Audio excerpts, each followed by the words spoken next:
Well folks, it's September 13th, which means it's my birthday. So to celebrate, I won't just be looking at one of the best games of the modern era, I'll also be looking at one of my personal favorites. So, enjoy.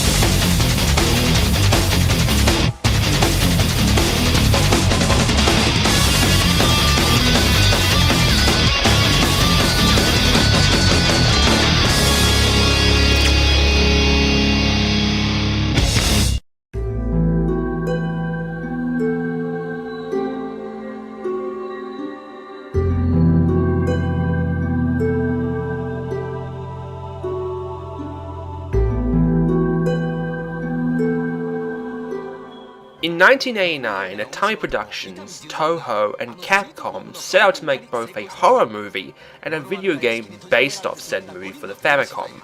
The movie, called Sweet Home, was about an amateur film crew getting trapped in a haunted house. The game, on the other hand, was a role-playing game with each of the 5 members having special abilities, and if one of them died, they never returned.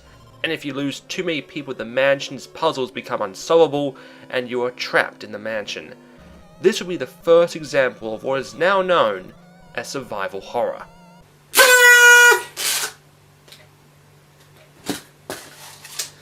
In March 1996, the Sony PlayStation had been out for about a year, and so far wasn't selling like Sony would have liked. Big titles like Final Fantasy VII, Tomb Raider, and Crash Bandicoot were at least another year away. But their title came out from Capcom, a game from Shinji Mikami, inspired by Sweet Home, featuring zombies and mystery. The game would be known as Biohazard, but due to copyright issues, it would be known in North America as Resident Evil. The game sold incredibly well, selling 2.75 million copies, so naturally a sequel was in order. But when the sequel, Resident Evil 2, was nearing completion, Shinji Mikami looked at the game and did something that he would be forever known for: restarting from scratch. It paid off, however, as RE2 is still considered by many to be one of the best games in the series, featuring the debut of Leon Scott Kennedy. Where the fuck did that come from? Anyway, after a few sequels on the PlayStation and Dreamcast, it was announced that Resident Evil 4 would be coming exclusively to the Nintendo GameCube. Now, Nintendo at that time had gone the image of the kiddie company, so naturally, announcing that Resident Evil 4 was coming exclusively to the little purple console would be a real game changer. It was also a developer's nightmare. Since 1999, at least 3 versions of RE4 were in development before the final version was made. The two that have been known the most are the Fog version, in which Leon is infected by a virus and being haunted by a mysterious black fog, and also the Hookman version, which has Leon in a haunted house fighting off a ghost. But after 5 years, Resident Evil 4 was finally released on January 11th, 2005 on the Nintendo GameCube. The game opens up on Leon. I think I'm deaf now. It's the hair, right? Chicks stick the hair. Anyone else want to interrupt while I'm at? I bet you didn't know Leon was actually motion captured by Teruaki Ogawa, who Toku fans might know of as Ninja Red and Ninja Sentai Kaku Ranger. And in Resident Evil 6, Leon will be motion captured by Jason Font, the Red Time Force Ranger from Power Rangers Time Force. Easy Riders Random Toku Fact! Anyway, Leon is reintroduced as joining the US Secret Service after Raccoon City. Just before joining the service, President Graham's daughter Ashley is kidnapped and believed to be held captive in Spain. 'Cause yeah, when I think of forests and fog, I expect Spain. Actually, what would I expect when I think of Spain? Nobody expects the Spanish Inquisition! Ah, bugger. Resident Evil 4 was a major reimagining of what the series once was.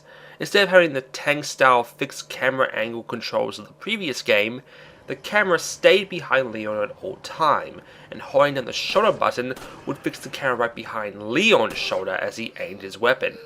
Aiming was achieved by using the laser sight on the weapons, and controlling Leon felt incredibly smooth. Not as smooth as him. Don't judge me.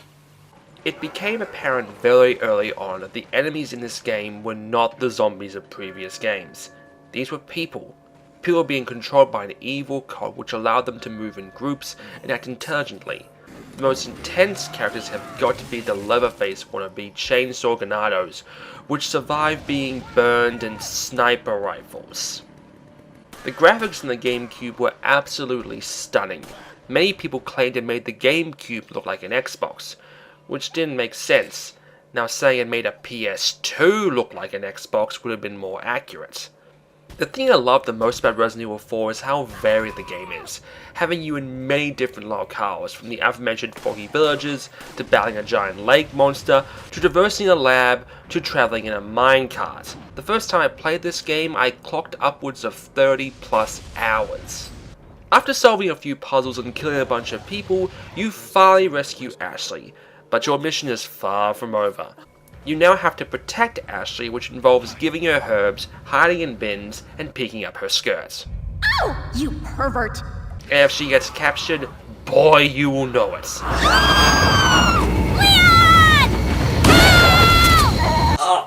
Oh god, that's navvy bad. Oh. You know what?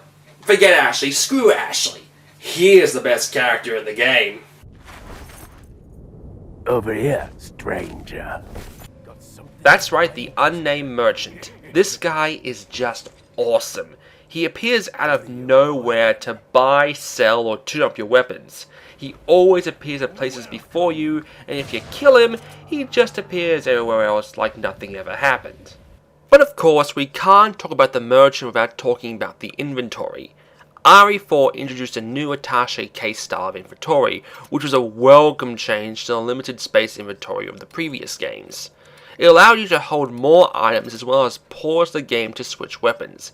It definitely made inventory better. Just wish Capcom thought the same way. Resident Evil 4 will be met with worldwide critical acclaim, and is still considered to be one of the best games in the GameCube, and Mikami personally had a great respect for Nintendo.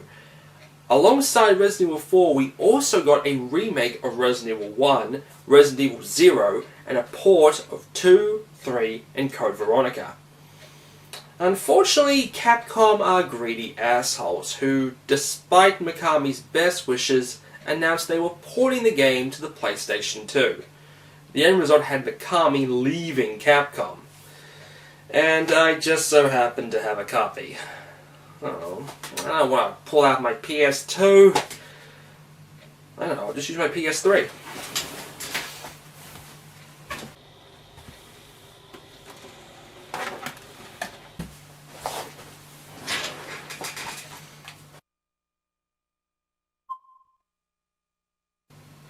That's weird. I can't play a PS2 game on my PS3. Oh, of course, how stupid am I? I mean, why would I expect the PS3 to play PS2 games? I mean, sure, the 360 can play most original Xbox games, and the Wii can play all GameCube games. I mean, why would I expect Sony to put backwards compatibility into the PS3? I mean, the PS2, I guess, never sold that well. I mean, why would I even expect that? Oh, Sony. Kiss my fucking ass! Fuck! It doesn't take long to realize that the graphics in the PS2 version don't seem as clear as the GameCube version. But what's even weirder, the audio doesn't either. The game is functional, but it is definitely an inferior version to the GameCube original. It should be noted that the PS2 was the weakest of the 6th generation. Hell, even this had more RAM than a PS2. Did I mention I got a Dreamcast? Despite being graphically inferior, the PS2 did have some extra content that the original didn't. namely Separate Ways. Leon wasn't the only character from RE2 to make an appearance. The other one was the seductive Ada Wong. Separate Ways was RE4 from Ada's point of view. And while it was strange seeing a woman in a dress like that shooting hordes of Spaniards, the game was albeit short but an okay experience. Originally this content was only available on Sony's machine, but 2 years later RE4 was ported again, this time to Nintendo's little white money-making machine. Stop laughing! Resident Evil 4 Wii Edition. Yeah, imagine the voiceover saying that. Was released in 2007 and was the most complete version of the game released at the time, featuring both superior widescreen graphics and all the bonus content. While the previous controls were great, the Wii pointing functionality, when used right, is the best shooter controls next to the keyboard and mouse. And boy did they nail it with this. Aiming was an absolute breeze, making a great game into an amazing game. Sure, there was some waggling, I mean, it was an early Wii game after all, but it was fairly unintrusive. When it was released, the Wii version was the most complete version of RE4 available. Up until last year, when it was announced to celebrate Resident Evil's 15th birthday, they'd be re-releasing Code Veronica and Resident Evil 4 on the Xbox Live Arcade and PlayStation Network in HD. So let's check it out.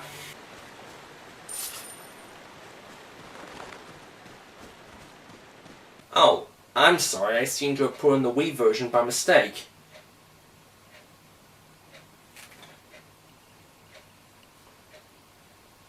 Okay. Either I managed to get my Wii to recognize my 360 controller, in which case, fucking A, or this is the HD version. This is an HD. In fact, looks no better than the Wii version. Damn Capcom. Well, folks, that's it. Every single version of Resident Evil 4. In fact, let's double check and see if I've got every version down. GameCube, PS2, Windows? Not my department. Wii... Zeebo? What the fuck is Zeebo?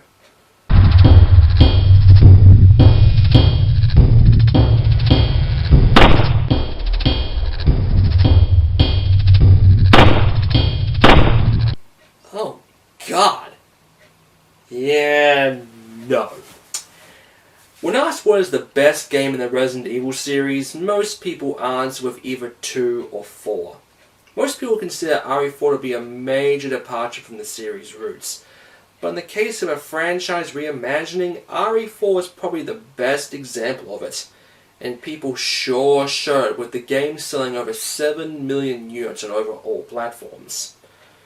Resident Evil 4 helped redefine the third-person shooter with its over-the-shoulder mechanic, which has since become a staple in most shooters. As for which version I recommend, I would personally go with either the Wii version or the HD version, as they're the most complete version of the game available, and they're just the easiest to get. And thus concludes my Resident Evil 4 retrospective. A game ported so many times it may as well be called Ocarina of Time. And I'm truly excited to see the franchise return to greatness in RE6.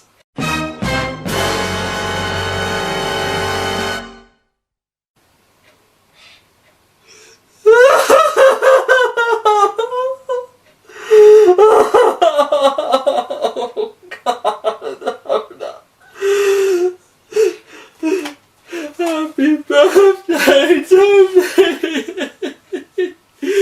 Happy birthday to me!